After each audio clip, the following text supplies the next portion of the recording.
Fala pessoal, tudo beleza? Professor André Cordeiro na área. E nessa videoaula separei algumas questões de concurso, prova de residência.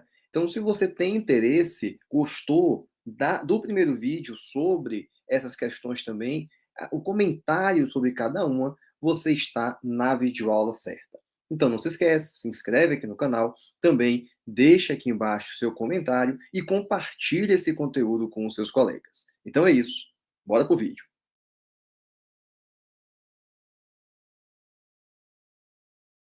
Então é isso, gente. Separei aqui algumas questões mais antigas, então de provas de concurso, de residência, né? Mais ali do passado, mas que são questões que, porventura, têm o mesmo formato, têm o mesmo alinhamento, então é interessante discutirmos sobre. Vamos lá, primeira questão. Em relação à ventilação mecânica por pressão positiva, a mudança da fase inspiratória para a fase expiratória pode ser realizada através das variáveis de volume, pressão, fluxo e tempo. Então, sobre a ciclagem, pode-se afirmar que, só lembrando, gente, que essas questões, uma primeira análise, tem que ser em relação ao comando. Então, o comando aqui é, sobre a ciclagem, pode-se afirmar que, consequentemente, esse comando aqui, ele não depende do resto do enunciado. Então, isso muitas vezes numa prova, num concurso que você precisa ali, né, ser um pouco mais ágil, tem um tempo limitado para uma quantidade de questões mais, né, uma quantidade mais robusta. Então, esse tipo de dica é interessante. Se o comando ele não necessita do resto do enunciado, vá no comando e depois as alternativas. Porém, se no comando estivesse assim, ó, então em relação aos dados apresentados anteriormente, em relação ao paciente citado no caso, aí sim você precisa voltar a esse caso e realizar a leitura, tá? Mas ele quer saber aqui sobre a ciclagem. Então, as alternativas são, por tempo, o volume corrente é predeterminado e o fluxo é livre. Por pressão, a inspiração termina quando a pressão predeterminada é alcançada. A volume, o tempo inspiratório depende do volume corrente e independe da taxa de fluxo inspiratório. A fluxo, o volume corrente depende do esforço do paciente e independe do nível de pressão estabelecida. Logicamente, essa questão aqui, a alternativa correta é a B. Por quê? Vamos entender por que as outras não são. Por tempo, o volume corrente é predeterminado e o fluxo é livre. Não. Se for, por exemplo, no modo VCV, o volume corrente é pré-estabelecido e o fluxo também é pré-estabelecido. Por pressão, está correto, ok? A volume, o tempo inspiratório depende do volume corrente e independe da taxa de fluxo inspiratório. Não. Quanto maior o fluxo inspiratório realizado pelo paciente, maior tende a ser o volume. E a fluxo, o volume corrente depende do esforço do paciente, real, e independe do nível de pressão estabelecida. Não. Depende sim, o nível de pressão estabelecido, o nível de pressão de suporte influencia no fluxo, no volume que será alcançado, né, ali no ventilador. Segunda questão. Em relação à ventilação mecânica no paciente com DPLC, podemos afirmar exceto. Então vejam, ele quer a alternativa incorreta. Deve-se utilizar volumes correntes baixos, de 6 ml, do peso predito. Deve-se ajustar FO2 com base na gasometria arterial e na oximetria de pulso, a utilizar menor FO2 que mantém saturação entre 92 e 95 e uma PaO2 entre 65 e 80. Deve-se programar a frequência respiratória inicial entre 8 e 12 respirações por minuto. Deve-se utilizar fluxos inspiratórios baixos com ajuste da relação INS em valores superiores a 1:2. Vamos lá, vamos ver aqui o que diz, né? Você tem aqui, por exemplo, a nossa última diretriz de ventilação mecânica. Olha o que ele coloca.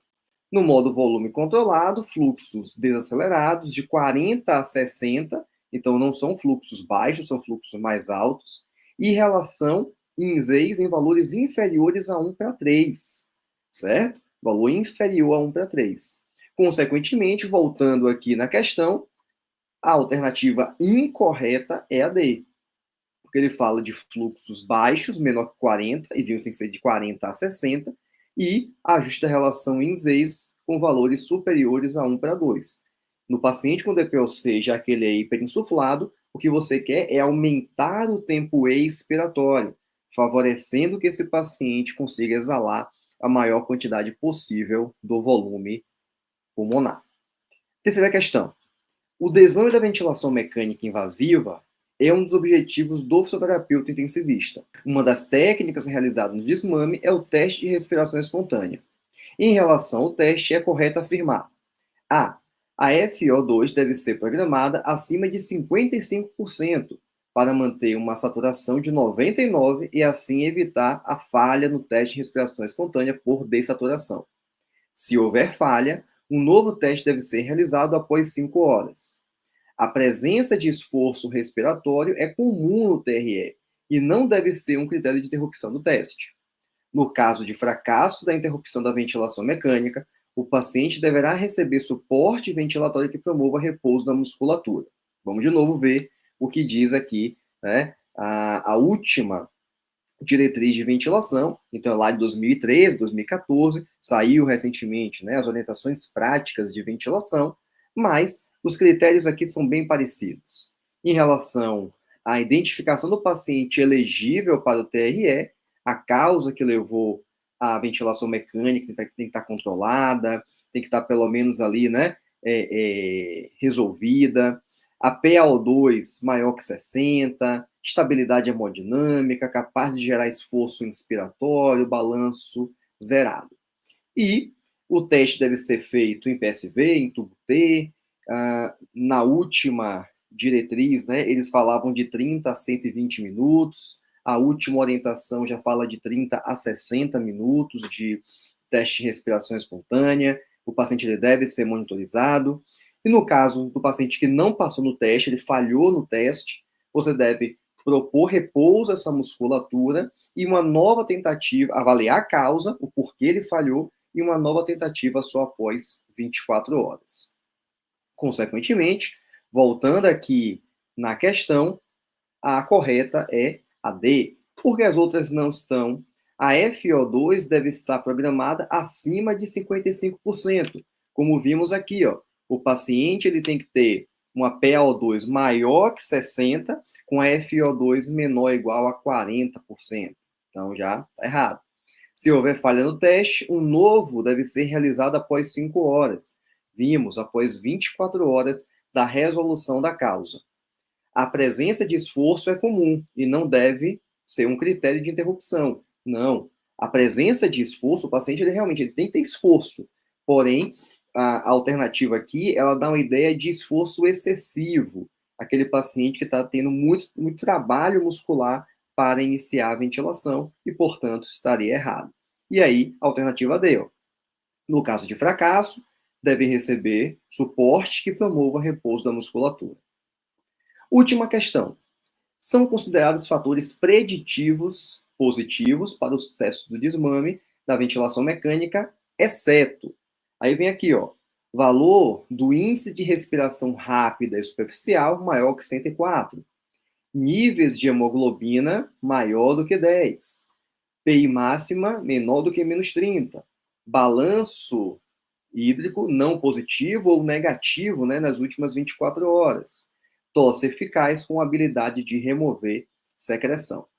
Então, aqui você tem uma tabela, tá, com alguns parâmetros que podem ser utilizados. Então, alguns que foram citados, o API máximo menor que 30, certo? O índice de respiração rápida e superficial, que está aqui, ó, índice F/VC, tem que ser menor do que 105 respirações por minuto por litro. Consequentemente, das alternativas aqui, ele quer errada, a alternativa A está errada, já que ele fala que o índice de respiração rápida e superficial, muito conhecido como índice de Tobin, tem que ser maior do que 104. E, na verdade, para ser um fator preditivo positivo, tem que ser menor do que 105. Então é isso, gente.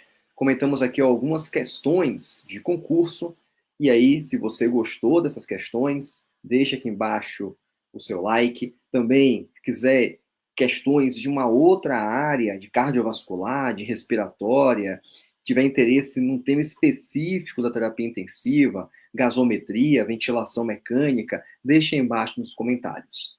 Então, se você gostou, não se esquece, deixa aí embaixo seu like, também compartilha esse conteúdo com seus colegas, se inscreve aqui no canal e ativa o sininho para receber notificação de novos vídeos aqui no canal. Então é isso. Até o próximo vídeo.